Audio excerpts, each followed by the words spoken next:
बांग्लादेश और भारत के संबंध अब वही नहीं रह गए जो पूर्व प्रधानमंत्री खालिदा जिया के दौर में हुआ करते थे या पूर्व प्रधानमंत्री शेख हसीना के शासन में रहते हुए हुआ करते थे, बल्कि अब का बांग्लादेश भारत से थोड़ी दूरी बरतने की कोशिश लगातार कर रहा है और बांग्लादेश के अंतरिम प्रधानमंत्री मोहम्मद यूनुस भारत के प्रधानमंत्री नरेंद्र मोदी से खौफ खाते हैं।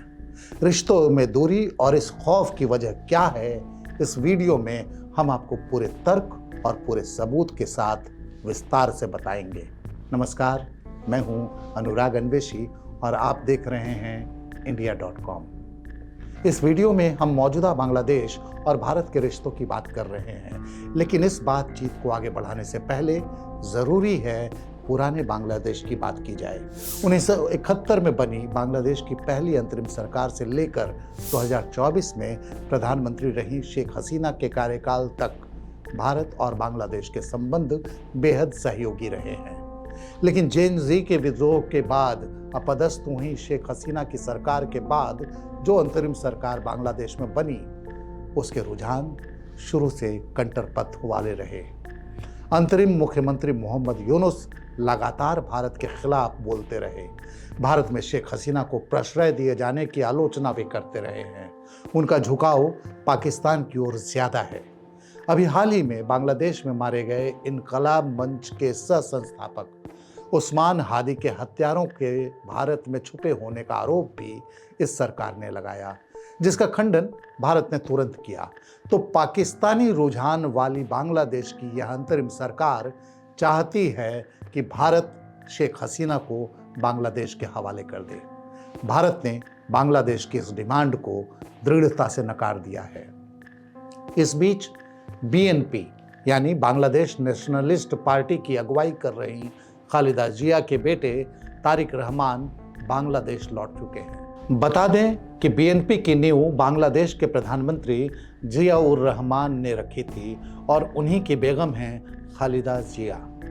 शेख हसीना के शासनकाल में बीएनपी प्रमुख विपक्षी दल रहा था और भारत के प्रति शेख हसीना के झुकाव और नजदीकियों को लेकर लगातार सवाल उठाता रहा था।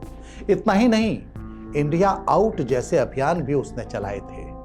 मगर हम सब जानते हैं कि राजनीति में रिश्ते अक्सर बनते बिगड़ते रहते हैं।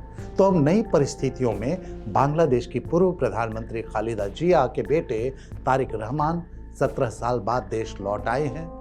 रहमान की वापसी बांग्लादेश की राजनीति में एक बड़ा मोड़ लेकर आई है। रहमान ऐसे समय में वापस आए हैं जब बांग्लादेश में राजनीतिक अस्थिरता और विरोध प्रदर्शन की एक नई लहर है। फरवरी 2026 में यहाँ चुनाव होने हैं, तो खालिदा जिया के बेटे की वतन वापसी ने मोहम्मद यूनुस और कट्टरपंथी गुटों की हालत खराब कर दी है। इस बीच भारत के प्रधानमंत्री नरेंद्र मोदी ने बेगम खालिदा जिया के स्वास्थ्य को लेकर चिंता व्यक्त की थी और उन्होंने भारत की ओर से हर संभव मदद देने का आश्वासन भी दिया था। यह एक ऐसी नस रही जिसके दबते ही तारिक रहमान को अपनी मां के शासनकाल में भारत और बांग्लादेश के रिश्ते याद आ गए। दरअसल मोहम्मद यूनुस को अच्छे से मालूम है कि खालिदा जिया के भारत और पीएम मोदी से अच्छे संबंध हैं। यह भी सही है कि भारत सरकार की नज़रें खालिद जिया की अगुवाई वाली बीएनपी के तारिक रहमान पर टिकी हैं। वे बांग्लादेश में एक ऐसी सरकार के गठन में अहम भूमिका निभा सकते हैं जिसे जनता ने चुना हो। यह भारत के लिए भी एक महत्वपूर्ण समीकरण है। तारिक रहमान की मौजूदगी से क्षेत्रीय संतुलन बना रहेगा। ध्यान रहे कि बांग्लादेश में भारत विरोधी छात्र नेता शरीफ उस्मान हादी की मौत के बाद पूरे बांग्लादेश में तनाव का माहौल है। अब तक हादी के हत्यारों की गिरफ्तारी नहीं हो पाई है। बांग्लादेश की अंतरिम सरकार की कोशिश है कि इस मामले को भारत पर डालकर जनता की सहानुभूति बटोरी जाए। इसी के मद्देनजर बांग्लादेश के झूठे दावे किए गए कि हादी के हत्यारे भारत में हैं। दरअसल ऐसा कर मोहम्मद यूनुस बांग्लादेश चुनाव का रुख भारत विरोधी करके सियासी रोटी सेंकने के चक्कर में लगे हैं, लेकिन एक बार फिर उन्हें मुंह की खानी पड़ी। बांग्लादेश में हिंदुओं पर हो रहे अत्याचार की अनदेखी करने वाले मोहम्मद यूनुस ने बांग्लादेश में हिंदू विरोधी लहर बनाने का एक नया तरीका निकालने की कोशिश की, लेकिन भारतीय सुरक्षा एजेंसियों ने तुरंत प्रक्रिया देते हुए इसे मनगढ़ंत और दुर्भावनापूर्ण बताया। तो एक बार फिर मोहम्मद यूनुस अपने मिशन में फेल हो गए। जाहिर है भारतीय नेतृत्व के सामने मोहम्मद यूनुस की हर चाल नाकाम हो रही है और वे तारिक रहमान के महत्व को भी समझ रहे हैं।